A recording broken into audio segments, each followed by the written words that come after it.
Hi, I'm Dr. Walter Matwychuk, and the purpose of today's video is to talk to you about how you can deepen your conviction in a new attitude so that you feel real emotional change.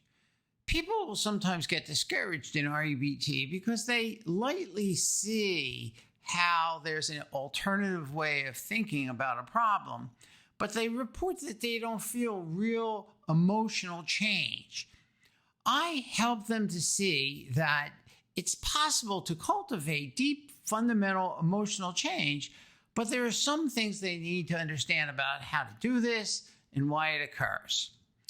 It's our nature, Ellis would argue, that we can, in fact, easily transform our healthy wants into absolutistic demands or rigid attitudes, that we easily go from saying, I want the love and approval of a particular individual, to, I absolutely need their love and approval. And when we have a strong desire, it's our nature to easily escalate our desires into rigid attitudes. Furthermore, Ellis argued that we become well practiced at thinking a particular way, and of course, the more we practice a certain way of thinking and the longer it exists, the more deeply it becomes embedded in our psyche, and therefore changing that emotional stance is going to require a great deal of work over time. Finally, Ellis would argue that people can believe two contradictory ideas simultaneously, that we lightly believe that we want the particular person's love and approval and can accept their rejection, but we more strongly believe that we absolutely need their love and approval and that we must have their acceptance. And so by holding these two attitudes, but more strongly believing the self-defeating, rigid attitude, it becomes difficult to experience the emotional change that the lightly held attitude will yield if it's strengthened. There is a solution to the problem, and that requires a person doing a number of different things. First of all, they need to generate a clear emotional attitude that they're going to practice, a new healthy attitude. So in this instance, the attitude would be to assert one's preference. I want the love and approval of this particular person, but I do not absolutely need it. Notice that I'm negating the demand. So you need to have a well-constructed, healthy attitude to practice. The second thing you need to do is you need to think about all the different reasons while that attitude is healthy, that it will serve you practically in a far better way than your formerly held attitude, that it's internally logical, that to go from saying, I want someone's love, and then negating the demand that you don't need it, that's a logical way of thinking, that it has empirical evidence to support it, you know what you have in your heart, your feelings, and at the same time, you know the empirical evidence by your own life and the lives of other people that we often don't get the approval and love from other people that we so desire. And we've seen that happen to ourselves and others probably multiple times, and that there's plenty of observable data that even if we want something, we don't have to have it. The next thing that we have to do is also recognize that we wouldn't teach a child to think in an immature way and think that they need a particular person's love and approval. We might empathize with the hurt feelings they feel when they don't get it, but we would encourage them to relinquish this attitude and accept that there are going to be instances in life when people don't accept us, don't show us love and approval, and even though we may strongly want it, that getting through life is learning how to live without the love and approval of significant others. So we would teach a child the healthy attitude. Now, you want to go over that several times across days. You want to go over these four angles against your irrational thinking And you want to forcefully practice, not weakly practice, forcefully practice the healthy alternative. You want to firmly say to yourself, I want Joe's approval. I want Joe's love, but I don't absolutely need it. I can accept that sometimes people who I deeply care about will reject me. So you strongly say the rational attitude to yourself, not weakly. You need to really say it with conviction, even if the conviction isn't there. You put on your best academy, your best voice in trying to get yourself in a strong state of mind by saying, I really want this person's love and approval, but I don't need it. The next thing you do is you engage in what we call opposite action. This is essential. When we hold a healthy attitude, we also tend to act differently. And so when you hold the attitude, I want this person's love and approval, but do not absolutely need it, you need to think about what types of behaviors would follow from that attitude. You might, for example, seek the love and approval of other people because you just philosophically accept that you won't have that person's love and approval and you just go on your merry way. That might be an opposite action. Another opposite action is that you may continue to remain open to having a relationship with an individual, but you don't upset yourself and then act in a way that you formerly acted by pestering people to approve of you. And this too can be an opposite action. So opposite action, acting as if you believe the healthy attitude, will actually deepen your conviction in it. And if you combine that with forceful self-statements, the two will interact and you will begin to deepen your conviction and more strongly hold the healthy attitude that you want a certain person's love and approval, but you don't need it. Another thing you can do is practice what Ellis called rational emotive imagery. And in rational emotive imagery, you imagine getting rejected by the individual. You imagine being upset about that. You get vividly in touch with both the image of them rejecting you and your emotional upset. And then you practice transforming your emotion of anger or hurt or depression into a healthy alternative like sadness, sorrow, disappointment. Now, I'm not going to tell you how to do that. What we're trying to get you to do with rational emotive imagery is to figure it out for yourself. And so by holding that image vividly in mind, assuming that you can have a healthy emotional alternative, and then vividly feeling your self-defeating emotion and working with that emotion and trying to mold it into a healthy alternative, you will discover how to do this. It's an experiential exercise in transforming your unhealthy emotion into a healthy one.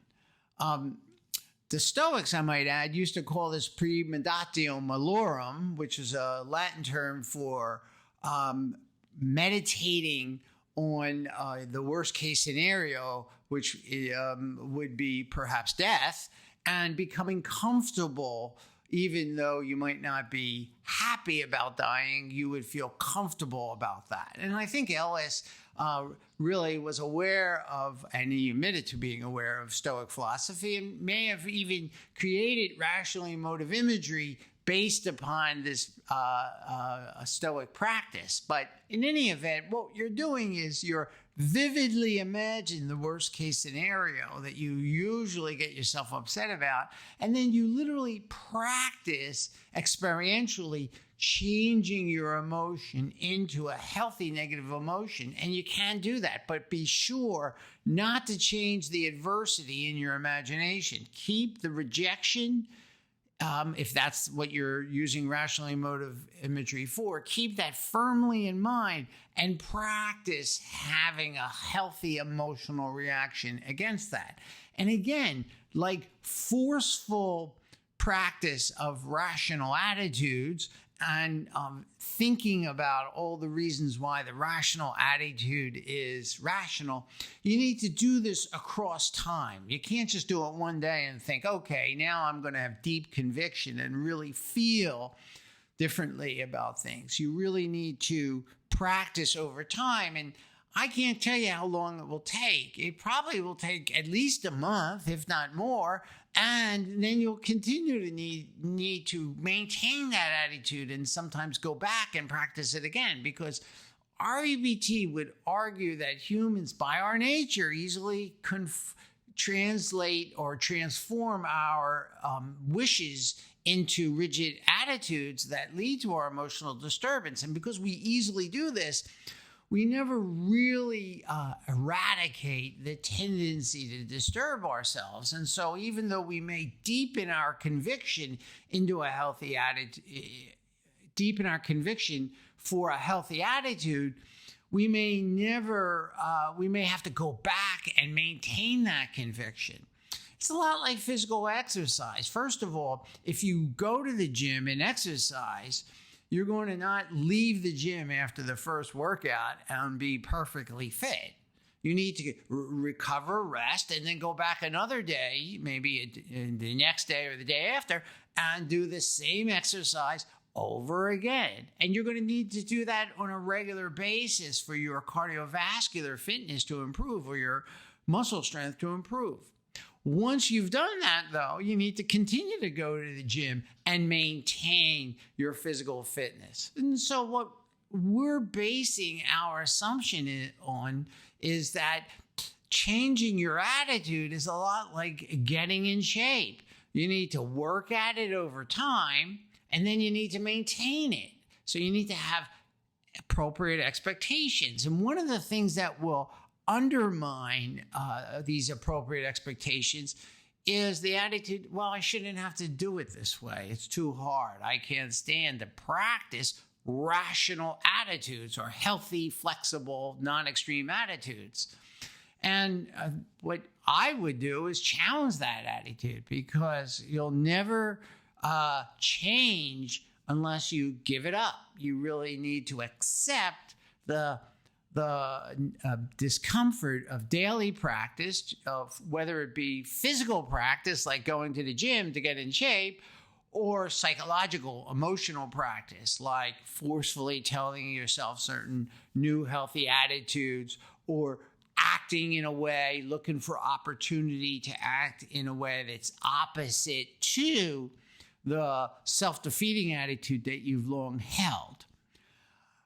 And then practicing imagery and working with this transformation process and assuming that it can be done, and then discovering how really to feel differently about a painful loss or a painful deprivation or a painful failure or a painful burden that you hold, and practicing that transformation process. We can construct different new and healthy emotions, but we have to work at that practice.